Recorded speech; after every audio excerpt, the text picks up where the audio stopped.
ஆகா கல்யாணம் சீரியலில் இனிய எபிசோடில் கோடீஸ்வரி மகாவை கட்டி பிடிச்சிக்கிட்டு ரொம்பவுமே அழுவ ஆரம்பிக்கிறாங்க. காரணம் என்ன அப்படின்னு பார்த்தீங்கன்னா, அவ்வளோ பெரிய வீட்டில் மகா மட்டும்தாங்க எல்லா வேலையுமே இப்போ செஞ்சுக்கிட்டு இருக்கிறாங்க. ஒரு வேலைக்காரி வேலையெல்லாம் செய்கிற மாதிரி மகா எல்லா வேலையுமே செஞ்சுக்கிட்டு இருக்கிறாங்க. இதனால தான் வந்து பார்த்திங்கன்னா நம்ம கோடீஸ்வரி வந்து பார்த்திங்கன்னா ரொம்பவுமே ஃபீல் பண்ணிக்கிட்டு இருக்கிறாங்க. ஸோ கோடீஸ்வரி வந்து இப்படி பேசிக்கிட்டு இருக்கிறத நம்ம சூர்யா பார்த்துட்றாப்புல. மகா மேலே ஏற்கனவே அவருக்கு கொஞ்சம் ஃபீலிங் இருந்துக்கிட்டு தான் இருக்குது. இப்போ இது வேறையாவா? ஸோ இன்னும் நம்ம சூர்யாவுக்கு ரொம்பவுமே கில்ட்டியாக இருக்க ஆரம்பிக்குது. இங்கே நம்ம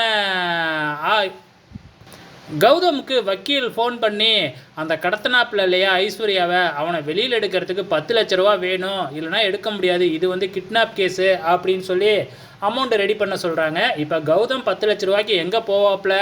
போயிட்டு ஐஸ்வர்யா கிட்ட பிஸ்னஸ் தொடங்கணும், ஒரு 10 லட்ச ரூபா வேணும், அதுக்காக நகை கொடு அப்படின்னு கேட்டு பார்க்குறாங்க.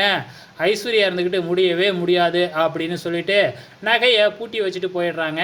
நம்ம கௌதம் சும்மா இருப்பாப்லையா? அந்த நகையை ஒரு டப்பாவில் தூக்கி போட்டு திருடிக்கிட்டு அப்படியே கிளம்புறாப்புல. அவன் மறைச்சி வெளியில் வர்றதை நம்ம சூர்யா கவனிச்சிட்றாப்புல. ஆமாம், என்ன மறைச்சி வச்சு எடுத்துக்கிட்டு வர அப்படின்னு சொல்லி பிடுங்கும் பொழுது நகை பாக்ஸு கீழே விழுந்து நகை எல்லாமே கீழே கொட்டிடுது. ஸோ இவனும் வந்து தயங்கி எடுத்துகிட்டு வந்தானா, எங்கே திருடிக்கிட்டு போகிற, அப்படி என்ன உனக்கு பணம் தேவை, அப்படி இப்படின்னு வந்து வளைச்சி கேள்வி கேட்க ஆரம்பிக்கிறாங்க. எல்லாமே கௌதம் என்ன சொல்கிறதுன்னு தெரியாமல் முழிச்சிக்கிட்டு இருக்கிறாப்புல. அங்கே வர்ற ஐஸ்வர்யா, நான் தான் என்னோட நகையெல்லாம் பாலிஷ் பண்ண கொடுக்க சொன்னேன், இதனால் என்ன தப்பு அப்படின்னு எப்படியோ கௌதமை காப்பாற்றி விட்டுறாங்க. இங்கே கௌதமை காப்பாற்றினாலும் ரூமில் விட்டு திட்டுன்னு திட்டிடுறாங்க. இது ஒரு பக்கம் இருக்கிறப்ப நம்ம கோடீஸ்வரி வந்து பார்த்திங்கன்னா சித்ராதேவியை ஒரு வழி பண்ணிக்கிட்டு இருக்கிறாங்க. ஸோ சித்ராதேவி ஜாலியாக வந்து பார்த்திங்கன்னா சாப்பிட்டுக்கிட்டு அப்படியே வந்து பாப்கார்ன் சாப்பிட்டுக்கிட்டு ரூமில் வந்து உக்காந்துருக்குறாங்க. நம்ம கோடீஸ்வரி வேணும்னே சித்ராதேவியை பயன்படுத்துகிறாங்க.